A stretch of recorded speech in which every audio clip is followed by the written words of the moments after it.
Assalamualaikum warahmatullahi wabarakatuh. Berjumpa kembali di channel Investment Rogo.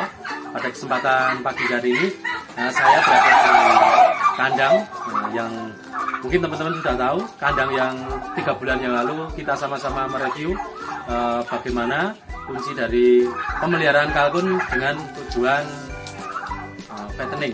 Mungkin teman-teman sudah tahu kandangnya siapa, yaitu kandangnya Bapak Yuni yang beralamatkan di Kabupaten Bantul.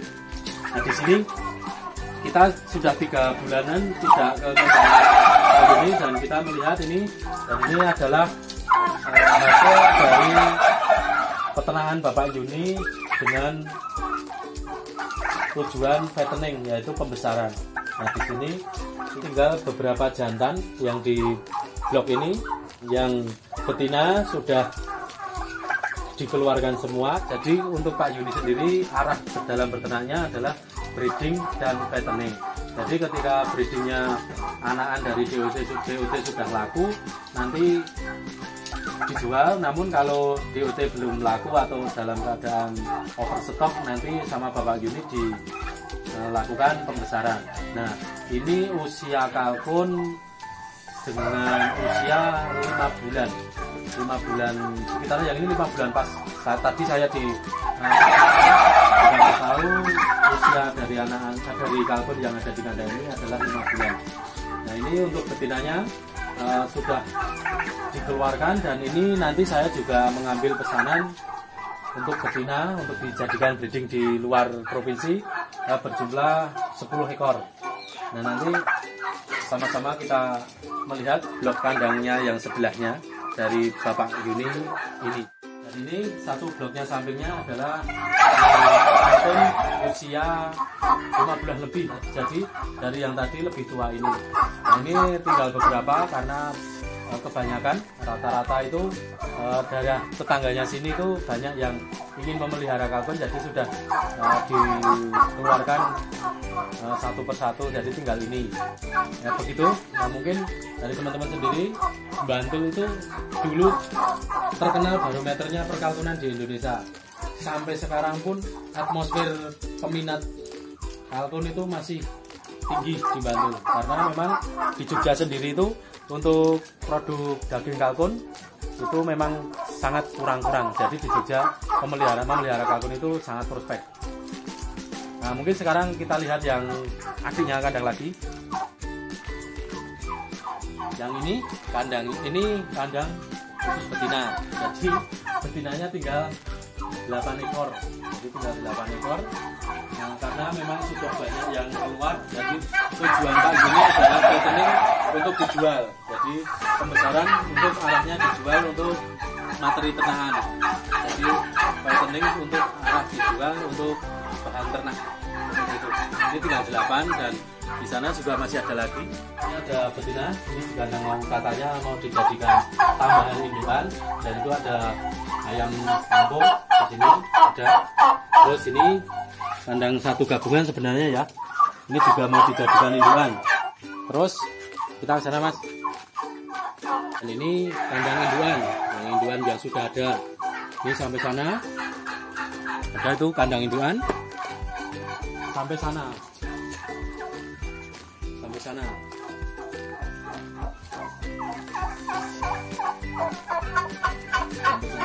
Dari video yang dulu, yang pertama, apa kunci dari pembesaran itu menekan angka kematian, yaitu dengan model kandang seperti ini. Ya, bisa dilihat kan, Mas, kandangnya Pak Yuni. Ini kandang fattening bawahnya, lihat kan. Nah, ini kandang fattening. Kunci pokok untuk kalkun, khusus kalkun, itu ada di kandang. Karena apa? Kandang itu harus dipanggung dalam proses pembesaran dari usia 2 bulan sampai usia beranjak ke dewasa, itu harus dipanggung. Itu Pak Yuni telah membuktikan bahwa kandang model seperti ini, model panggung, itu memang menekan sekali angka kematian dari kalkun. Karena kematian kalkun itu di usia 2 sampai 5 bulan itu faktor utama itu koli itu bedak kuning, kolera, seperti itu. Jadi memang kolera itu yang paling rawan masalah bakteri. Kalau virus ya asalkan tidak memasukkan barang baru, kalaupun masukkan harus dikarantina, insya Allah aman. Dan ini kata Pak Yuni, dari kita saat kemarin mereview sampai sekarang itu kurang lebih 50-an ekor kalkun, tidak ada yang mati sekalipun. Karena kata Pak Yuni kuncinya adalah di kandang panggung seperti ini. Jadi untuk teman-teman dijadikan gambaran ketika teman-teman mau jadikan kalkun itu usaha sampingan atau usaha yang mungkin bisa dibilang ke arah yang pokok. Nah, mungkin teman-teman bisa mengaplikasikan kandang model seperti ini. Kita akan berbincang-bincang sedikit dengan Bapak Yuni tips dari memelihara kalkun di pembesaran Pak. Selamat pagi. Bagaimana kabarnya? Baik. Baik. Keluarga sehat semua? Sehat. Pak. Nah ini kita langsung saja berbincang sama Pak Yuni. Dari video yang kemarin kan teman-teman sudah melihat bagaimana kuncinya berternak Pak Yuni, dan saat ini Pak Yuni akan memberikan pembuktian bahwa model kandang kalkun Pak Yuni untuk menekan angka kematian itu hanya ada di kunci kandangnya. Dan sekarang Pak Yuni telah membuktikan bahwa peternak kalkun dengan model kandang seperti ini untuk arah fattening itu angka kematian itu bisa ditekan. Benar seperti itu Pak? Benar, sehingga kalau diumbar di tanah tidak panggung itu kontaminasi antara pencernakan dengan kotoran itu akan lebih tinggi, sehingga perlu dipisahkan antara kotoran dengan dia diumbar itu, sehingga terus kandang panggung. Untuk selama masa pembesaran dari usia DOC sampai sekarang ini kita lihat ya Pak, ini kan sudah usia 5 bulan ya Pak yang ini? 5 bulan, 5 kurang sedikit. Dengan targetnya Bapak ini sudah dibilang mungkin targetnya sudah masuk, namun karena kondisi PPKM tidak usai-usai, mungkin ini jadi kendala penjualan karena kita belum bisa kirim, jadi mungkin agak ditahan. Jadi untuk selama DOC sampai usia segini Pak, itu ada kendala nggak Pak? Ada kesulitan dalam peternak atau masalah dalam jenengan pembesaran?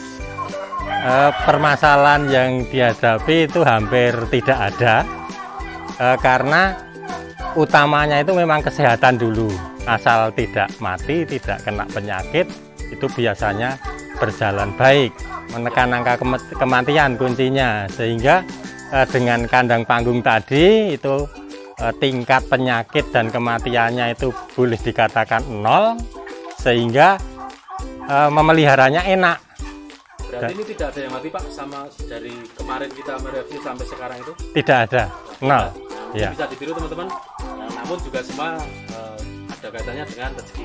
Tapi mungkin Pak Yuni ini bisa dijadikan motivasi atau gambaran ketika teman-teman mau melakukan peternak kalkun dengan model fattening. Nah, perlu diketahui ya, peternakan yang kami lakukan ini tanpa obat sama sekali, juga tanpa vaksin. Nah ini entah karena apa juga saya sendiri juga masih tanda tanya, kok bisa selama hampir 2 tahun ini lancar dan sukses ini. Saya sendiri kurang tahu. Ya. Yang jelas tanpa obat dan tanpa vaksin itu. Kemarin kalkunnya berapa Pak? 60-an? 60-an. Kalau yang gede, kalau yang kecil-kecil lebih. Oh, ya. Itu apa sih Pak motivasi jenengan kok ibaratnya jenengan kesibukan jenengan yang mungkin bisa dibilang terlalu sibuk, tapi kok arahnya kok malah ke kalkun sendiri? Mungkin adanya gambaran bahwa daging kalkun itu mungkin semakin ke depan semakin merakyat atau familiar, atau gimana sih Pak untuk motivasi jenengan kok kenapa arahnya ke kalkun seperti ini? Paling tidak ada 2 motivasi yang saya gali dari kehidupan sehari-hari. Yang pertama dari kondisi dagingnya sendiri itu jelas lebih baik dibanding daging unggas lainnya. Yang kedua itu pemanfaatan lahan yang kosong, ya, Pak? Ya, ada lahan kosong, dan juga pemanfaatan tanaman yang tidak diperhatikan oleh masyarakat. Daun-daun seperti daun kelor itu nggak ada yang memanfaatkan. Daun ketela pohon yang tahunan itu juga nggak ada yang memanfaatkan. Kalau yang muda sih untuk sayur, tapi kalau yang tua kan hanya dibuang jadi sampah. Nah itu bisa digunakan untuk pakan kalkun. Mungkin ini sedikit berbincang-bincang dari Bapak Yuni bagaimana kunci dari sukses pembesaran kalkun dan motivasi beliau dalam terjun memelihara kalkun itu sudah disampaikan. Bapak Yuni ini tinggal di Kabupaten Bantul. Jadi Bantul itu dari dulu awal itu barometer peternakan kalkun. Jadi Bapak Yuni ini tergolong masih baru, namun saya dari amati dari dulu dari peternak-peternak itu baru 2 tahun berternak sudah bisa dikatakan ini berhasil menurut saya, dan ini mungkin bisa dijadikan kalau teman-teman mau belajar itu ada di daerah mana Pak? Ganjuran Bantul. Ganjuran Bantul. Nanti bisa kontak saya atau nanti kontak Bapak Yuni, nanti saya kasih nomornya, sama-sama belajar, tapi jangan lupa janjian dulu karena Bapak Yuni itu tergolong orang yang super sibuk, jadi semua jadi semua harus masalah waktu, kasarannya itu masalah waktu, teman-teman bisa belajar. Ya belajarnya cukup melihat atau pas keadaan Bapak Yuni kasih makan pagi atau sore gitu, jadi tidak begitu mengganggu waktu Bapak Yuni. Cukup sekian ulasan tentang peternakan kalkun Bapak Yuni yang ada di Bantul. Mudah-mudahan bermanfaat, dan jangan lupa dukungannya nanti ditunggu video lanjutan dari peternak-peternak yang ada di Bantul. Dan mungkin cukup sekian.